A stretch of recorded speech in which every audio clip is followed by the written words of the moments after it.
Hi everyone, this is Sudhakar Bogam. Welcome to SB Tech Tuts. Last వీడియోలో DBMS introduction గురించి చూసాం. ఈ వీడియోలో అప్లికేషన్స్ ఆఫ్ DBMS గురించి నేను క్లియర్ ఎక్స్ప్లెయిన్ చేస్తాను. మీరు వీడియోని స్కిప్ చేయకుండా ఎండ్ వరకు చూడండి, మీకు ఈజీగా అండర్స్టాండ్ అవుతుంది. ఓకే, మీరు ఎక్కడ ఇంటర్వ్యూస్కి వెళ్ళిన ప్రకారం డిగ్రీ ఎగ్జామ్స్లో కానీ లేదంటే బీటెక్ ఎగ్జామ్స్లో కానీ DBMSలో అప్లికేషన్స్ కూడా క్వశ్చన్ అయితే అడుగుతూ ఉంటాడు. చాలా మంది కామెంట్స్ కూడా చేస్తూ ఉన్నారు అప్లికేషన్స్ ఆఫ్ DBMS గురించి వీడియో చేయమని చెప్పేసి.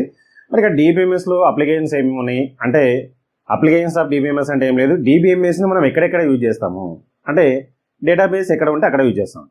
అంటే ప్రతి ప్లేస్లలో ఎక్కడ చూసినప్పుడు అంతా ఆన్లైన్ సిస్టమే. సో ఆన్లైన్ సిస్టమ్ ఎక్కడ ఉందంటే అక్కడ డేటాబేస్ కంపల్సరీగా ఉంటుంది. మరి ఇక్కడ కొన్ని అప్లికేషన్స్ ఆఫ్ DBMS ఏమేమి ఉన్నాయో ఒకసారి చూద్దాం. ఫస్ట్ మనం చూసినట్లయితే railways and airlines. Railways and ఎయిర్లైన్స్లో ఎక్కడ యూజ్ చేస్తామో ఒకసారి చూద్దాం. Reservations, cancellations, schedule information, staff and passenger information store చేయడానికి డేటాబేస్ అనేది రిక్వైర్డ్. అంటే రిజర్వేషన్స్, ఎవరైనా ప్యాసింజర్ రిజర్వేషన్ చేసుకునే ఛాన్స్ ఉంటుంది. సో రిజర్వేషన్కి సంబంధించిన ఇన్ఫర్మేషన్ అంతా స్టోర్ చేస్తూ ఉంటాం. అట్లాగే రిజర్వేషన్ చేసుకున్న తర్వాత క్యాన్సిల్ కూడా చేసుకుంటూ ఉంటారు. సో క్యాన్సిల్ చేసుకునే ఇన్ఫర్మేషన్ అంతా కూడా మనం డేటాబేస్లో స్టోర్ చేసుకోవచ్చు. అట్లాగే స్టాఫ్కి సంబంధించిన ఇన్ఫర్మేషన్, అట్లాగే షెడ్యూల్కి సంబంధించిన ఇన్ఫర్మేషన్, ఎయిర్లైన్స్ అయితే ఏ టైంలో ఏ ఫ్లైట్ డిపార్చర్ అవుతుంది, అరైవల్ అవుతుంది, ఇలాంటి ఇన్ఫర్మేషన్ అంతా డేటాబేస్లో స్టోర్ అయి ఉంటుంది.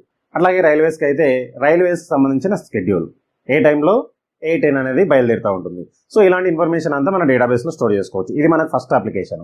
అట్లాగే బ్యాంకింగ్ సిస్టమ్స్. మరి బ్యాంకింగ్లో చూడండి ఏం చేస్తున్నాను, accounts, customer information, loans, banking transactions, ఇలాంటి ఇన్ఫర్మేషన్ అంతా మనకు డేటాబేస్లో స్టోర్ చేస్తూ ఉంటాం. సో ఇక్కడ కూడా మనకు DBMS అనేది రిక్వైర్డ్. క్లియర్? DBMS అంటే డేటాబేస్, ఒక ఎన్విరాన్మెంట్. సో DBMSని ఎక్కడెక్కడ యూజ్ చేస్తున్నాం అంటే ఇవన్నీ స్టోరీలు. సో బ్యాంకింగ్ దగ్గర అకౌంట్స్ ఇన్ఫర్మేషన్ అంతా స్టోర్ చేసుకోవచ్చు. అట్లాగే అకౌంట్స్కి సంబంధించిన ఇన్ఫర్మేషన్ అంతా స్టోర్ చేయొచ్చు. అట్లాగే కస్టమర్ ఇన్ఫర్మేషన్ స్టోర్ చేయొచ్చు. లోన్స్, ఎవరెవరు లోన్ తీసుకున్నారో ఆ ఇన్ఫర్మేషన్ అంతా అక్కడ స్టోర్ చేసుకోవచ్చు. అట్లాగే డైలీ ట్రాన్సాక్షన్స్, ఒక బ్యాంకులో సంబంధించిన ట్రాన్సాక్షన్స్ డైలీ ఏమేమి జరుగుతూ ఉన్నాయి, ఇలాంటి ఇన్ఫర్మేషన్ అంతా డేటాబేస్లో స్టోర్ చేస్తూ ఉంటాం. సో ఇది కూడా మనకు అప్లికేషన్ కింద చెప్పుకోవచ్చు. అట్లాగే యూనివర్సిటీస్ దగ్గర ఏమేమి చేస్తున్నాం చూడండి, student and course information and results with grades. అంటే ఒక యూనివర్సిటీలో స్టూడెంట్స్ ఎవరెవరు ఉన్నారు, ఏ కోర్స్ చదువుతూ ఉన్నారు, అట్లాగే యూనివర్సిటీలో ఏమేమి కోర్సెస్ అవైలబుల్గా ఉన్నాయి, అట్లాగే స్టూడెంట్స్ యొక్క రిజల్ట్స్ విత్ గ్రేడ్స్. సో ఇదంతా మనకు డేటాబేస్లో స్టోర్ అయి ఉంటుంది. క్లియర్? ఇక్కడ కూడా మన DBMSని యూజ్ చేస్తూ ఉన్నాం. అట్లాగే credit card transactions. Credit card transaction దగ్గర చూడండి, purchase on credit cards and generating of monthly bills. For ఎగ్జాంపుల్గా క్రెడిట్ కార్డ్ యూజ్ చేసి పర్చేస్ చేసినట్లయితే మంత్లీ బిల్ అనేది ప్రిపేర్ చేస్తూ ఉంటాం. ఆ మంత్లీ బిల్ దేని బేస్ చేసుకొని చేయాలి అంటే ఈ పర్చేస్ చేసే ట్రాన్సాక్షన్స్ ఏవైతే ఉన్నాయో వాటిని బేస్ చేసుకొని మంత్లీ బిల్ అనేది జనరేట్ అవుతూ ఉంటుంది క్రెడిట్ కార్డ్ సంబంధించింది. ఓకే, ఈ ఇన్ఫర్మేషన్ అనేది ఎక్కడ స్టోర్ చేయాలి అంటే డేటాబేస్లో స్టోర్ చేయాలి. అంటే ఇక్కడ కూడా మనకి DBMS అనేది రిక్వైర్డ్. ఇక్కడ కూడా DBMS యూజ్ చేస్తూ ఉంటాం. Next finance. మరి ఫినాన్స్లో ఎక్కడ యూజ్ చేస్తున్నాం చూడండి, for storing information about holdings, అట్లాగే sales and purchase of stocks. అంటే ఫైనాన్స్కి సంబంధించిన ఇన్ఫర్మేషన్ అంతా, ఏ స్టాక్ వస్తూ ఉంది, ఏ స్టాక్ని సేల్ చేస్తూ ఉన్నాము, ఏ స్టాక్ని పర్చేజ్ చేసాము, ఎంత స్టాక్ హోల్డ్లో ఉంది. సో ఇదంతా ఇన్ఫర్మేషన్ డేటాబేస్లో స్టోర్ చేస్తూ ఉంటాం. అంటే DBMSని ఫినాన్స్లో కూడా యూజ్ చేస్తూ ఉన్నాము. అట్లాగే టెలికమ్యూనికేషన్లో చూద్దాం ఏం చేస్తున్నాడు, keeping records of calls made. Customer ఎవరైతే ఉన్నారో కాల్స్ ఏమేమి చేస్తున్నాడో ఆ రికార్డ్స్ అన్ని రికార్డ్ చేసుకుంటూ ఉంటాడు. అట్లనే generating bills for prepaid calls. అట్లాగే బిల్స్ అనేవి ఇక్కడ పోస్ట్ పెయిడ్ ఉంటాయి, ప్రీపెయిడ్ ఉంటాయి. ఏ కాల్కి ఎంత అమౌంట్ పడింది, సో దాన్ని బేస్ చేసుకొని బిల్స్ అనేవి జనరేట్ అవుతూ ఉంటాయి. సో ఈ ఇన్ఫర్మేషన్ అంతా ఎక్కడ స్టోర్ అవుతుందంటే మనకి డేటాబేస్లో స్టోర్ అవుతుంది.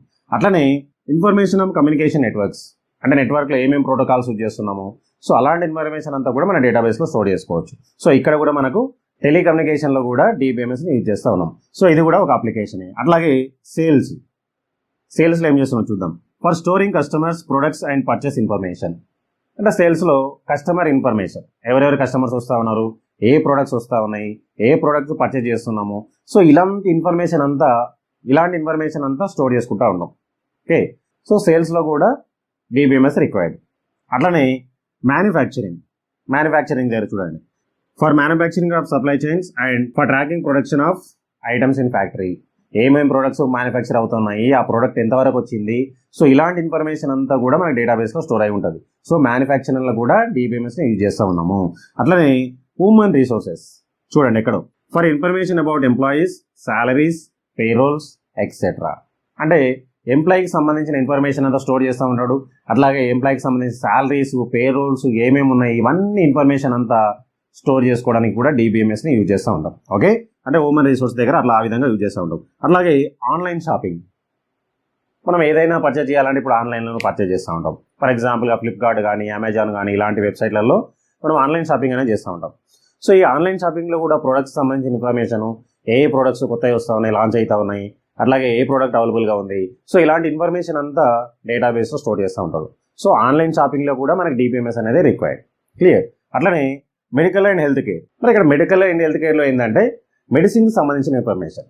ఫర్ ఎగ్జాంపుల్ మనం ఏదైనా టెస్ట్ చేయించుకోవడానికి డయాగ్నోస్టిక్ సెంటర్కి వెళ్ళినాం అనుకోండి, అక్కడ ఏం చేస్తాడు, టెస్ట్ చేసిన తర్వాత రిపోర్ట్స్ అన్ని డేటాబేస్లో స్టోర్ చేసి పెట్టుకుంటూ ఉంటాడు. క్లియర్. సో ఇక్కడ మెడిసిన్ అండ్ హెల్త్ కేర్లో కూడా DBMS అనేది రిక్వైర్డ్. ఒక న్యూ మెడిసిన్ వస్తుందంటే ఆ మెడిసిన్కి సంబంధించిన ఫార్ములాస్ ఏ విధంగా డెవలప్ చేయాలి, అట్లాగే ఆ ఫార్ములాస్లో ఏమేమి మిక్స్ చేయాలి, అది దేనికి పనిచేస్తూ ఉంటుంది, ఇలాంటి ఇన్ఫర్మేషన్ అంతా డేటాబేస్లో స్టోర్ చేస్తూ ఉంటాడు. సో మెడికల్ అండ్ హెల్త్ కేర్లో కూడా DBMS అనేది రిక్వైర్డ్. అట్లనే ఎడ్యుకేషనల్ సెక్టర్లో అయితే ఇప్పుడు స్కూళ్ళలో కూడా డేటాబేస్ మెయింటైన్ చేస్తూ ఉంటారు. అట్లాగే ఇంజనీరింగ్ కాలేజ్లో కానీ, డిగ్రీ కాలేజ్లో కానీ, ఇంటర్మీడియట్ కాలేజ్లో కానీ, ఇప్పుడు ఎడ్యుకేషనల్ సెక్టర్స్లో ఎక్కడ చూసినా డేటాబేస్ అనేది కంపల్సరీగా మెయింటైన్ చేస్తూ ఉంటారు. సో అక్కడ కూడా మనకు DBMS అనేది రిక్వైర్డ్. DBMS అప్లికేషన్స్ ఇవే కాకుండా చాలా దగ్గర యూజ్ చేస్తూ ఉంటాం. ఎగ్జాంపుల్గా సూపర్ మార్కెట్స్లో, అట్లాగే మూవీ టికెట్ బుక్ చేసుకోవడానికి బుక్ మై షో అని చెప్పేసి చాలా మనకు వెబ్సైట్స్ అయితే ఉన్నాయి. అక్కడ కూడా మనకు డేటాబేస్ ఉంటుంది. సో ఎక్కడైతే డేటా అనేది స్టోర్ అవుతుందో అక్కడ డేటాబేస్ ఉంటుంది. డేటాబేస్ ఉంది అంటే DBMS అనేది అక్కడ పనిచేస్తూ ఉంటుంది. క్లియర్.